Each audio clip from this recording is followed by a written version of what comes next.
ഓം ശാന്തി. 20/6/2024. ഇന്നത്തെ മുരളിയുടെ main points. വിശേഷിച്ച് കുമാരികളോട് ബാബ പറയുന്നു, മധുരമായ കുട്ടികളെ, ഇപ്പോൾ മുഷ്ടി നിറയെ കിട്ടുന്ന കടലയുടെ പിന്നാലെ സമയം നശിപ്പിച്ചു കളയാതിരിക്കൂ. ബാബയുടെ സഹായിയാകൂ. ബാബയുടെ പേര് പ്രശസ്തമാക്കൂ. ആര് ഈ ജ്ഞാനം മനസ്സിലാക്കുന്നുവോ അവർക്ക് എന്തെങ്കിലും ഉത്തരവാദിത്വങ്ങൾ ഉള്ളവരാണ് എങ്കിൽ ആ ഉത്തരവാദിത്വവും നിറവേറ്റണം. എന്നാൽ ഈ ജ്ഞാനത്തിലും മുന്നേറണം. 2 കാര്യങ്ങൾ ഉണ്ട്. എന്നാൽ കുമാരിമാർ ബന്ധന മുക്തരാണ്. അവർക്ക് ഇഷ്ടമുണ്ട് എങ്കിൽ തീർച്ചയായും ബാബയുടെ വഴി തിരഞ്ഞെടുക്കാം. എന്നാൽ ലോകത്തിൻ്റെ വഴി തിരഞ്ഞെടുക്കുകയാണെങ്കിൽ എത്ര തന്നെ കഷ്ടപ്പെട്ടാൽ തന്നെയും ഒരു പിടി കടലയ്ക്ക് സമാനമാണ് എത്ര വലിയ ശമ്പളവും. കാരണം ആ ശമ്പളം ഏതെങ്കിലും തരത്തിൽ നഷ്ടപ്പെട്ടു എങ്കിൽ പിന്നെയും 1 മാസത്തിന് ശേഷം അല്ലെങ്കിൽ അത്രയും തന്നെ ഉണ്ടാക്കിയാൽ മാത്രമേ അത്രയും ധനം നമ്മളുടെ അടുക്കൽ വരുള്ളൂ. എന്നാൽ ബാബയുടെ കുട്ടിയായി, ബാബയുടെ സഹായിയായി, ബാബയുടെ സേവനത്തിൽ വരുന്നതിലൂടെ നാം ഓരോ കാൽവയ്പിലും പദമങ്ങൾ ശേഖരിക്കുകയാണ്. തൊട്ടതെല്ലാം പൊന്നാവുകയാണ്. ഇങ്ങനെ തൊട്ടതെല്ലാം പൊന്നാക്കാൻ സാധിക്കുമ്പോൾ നാം ഒരിക്കലും കടലയുടെ പിന്നാലെ പോകരുത്. ചോദ്യം: ഈ ജ്ഞാനമാർഗത്തിൽ നിങ്ങളുടെ കാൽവയ്പ് മുന്നേറുകയാണ്. ഇതിൻ്റെ അടയാളം എന്താണ്?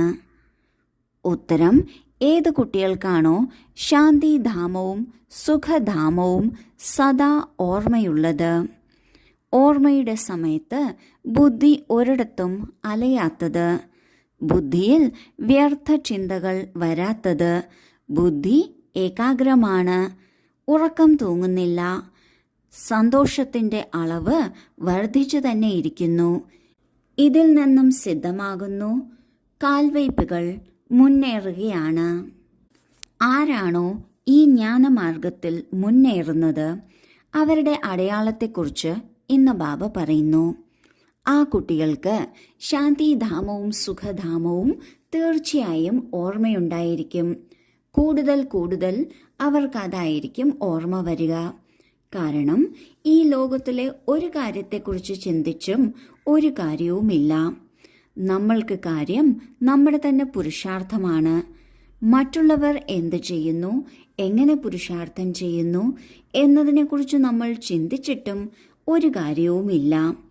ലോകത്തിലെന്ത് സംഭവിക്കുന്നു അതറിഞ്ഞിട്ടും ഒരു കാര്യവുമില്ല. കാരണം നമ്മൾക്കതിനെ നിർത്തലാക്കാനോ തടഞ്ഞു വയ്ക്കാനോ സാധിക്കില്ല.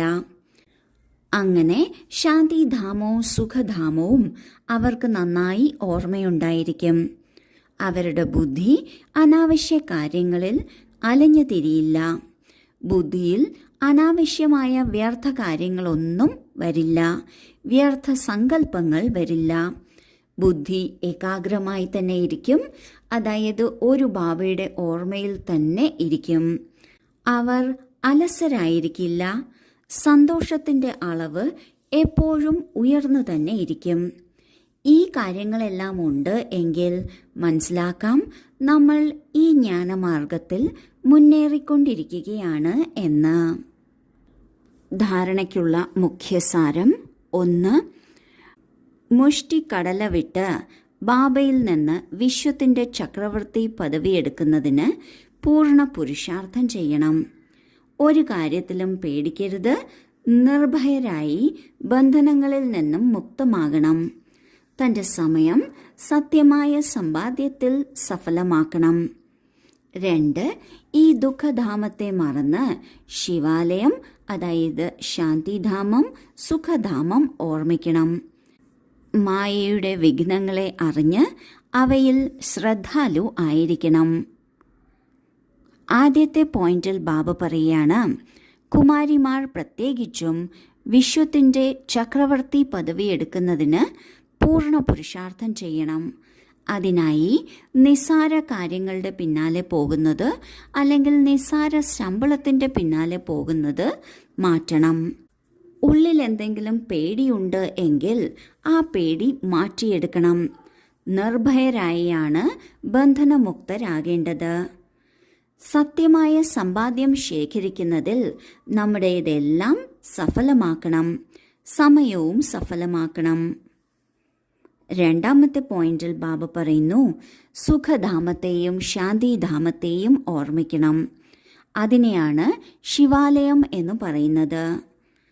മായയുടെ എന്ത് വിഘ്നങ്ങൾ വരുന്നു എന്ന് അറിഞ്ഞ് അവയിൽ വളരെ ശ്രദ്ധാലു ആയിരിക്കണം. വരദാനം: ഗീതയുടെ പാഠം പഠിക്കുകയും പഠിപ്പിക്കുകയും ചെയ്യുന്ന നഷ്ടമോഹ സ്മൃതി സ്വരൂപരായി ഭവിക്കട്ടെ. ഗീതാജ്ഞാനത്തിൻ്റെ ആദ്യ പാഠമാണ് അശരീരി ആത്മാവാകൂ.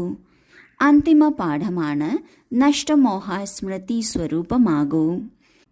ആദ്യ പാഠമാണ് വിധി, അന്തിമ പാഠമാണ് വിധിയിലൂടെ സിദ്ധി. ഓരോ സമയവും ആദ്യം സ്വയം ഈ പാഠം പഠിപ്പിക്കൂ, പിന്നെ മറ്റുള്ളവർക്ക് പഠിപ്പിച്ചു കൊടുക്കൂ. ഇങ്ങനെ ശ്രേഷ്ഠ കർമ്മം ചെയ്തു കാട്ടൂ.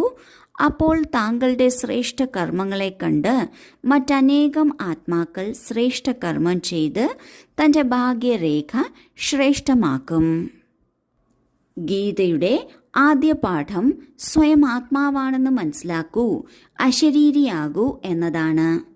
അവസാന പാഠം എന്നത് നഷ്ടമോഹയും സ്മൃതി ലബ്ധയും ആകണം എന്നതാണ്. ലോകത്തിനോടും ഈ സ്വന്തം ശരീരത്തോടും എല്ലാത്തിനോടും ഉള്ള മമത്വം മാറ്റണം. ബാബയുടെ ഓർമ്മയുടെ സ്വരൂപമാകണം. ഇതാണ് അന്തിമ പാഠം. ഈ അന്തിമ പാഠം എന്നത് നമ്മുടെ സിദ്ധിയാണ്, അതായത് ഫലമാണ്. ഈ അന്തിമ പാഠത്തിൽ എത്തുന്നതിനുള്ള മാർഗമാണ് ആദ്യ പാഠം, അതായത് ആത്മാവാണെന്ന് മനസ്സിലാക്കൂ എന്നത്. ഈ ആദ്യ പാഠം എപ്പോഴും സ്വയം തന്നെ പഠിപ്പിച്ചുകൊണ്ടിരിക്കണം. എന്നിട്ട് മറ്റുള്ളവർക്കും പറഞ്ഞു കൊടുക്കണം. ഇതിലൂടെ സ്വയം നാം ശ്രേഷ്ഠകർമ്മം ചെയ്യുന്നവരാകും.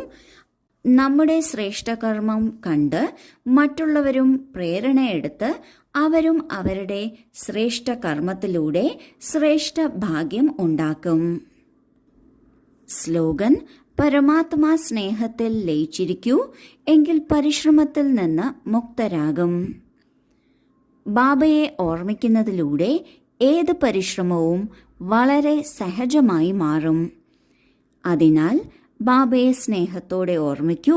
അപ്പോൾ എല്ലാ പരിശ്രമവും തീരും. ഓം ശാന്തി.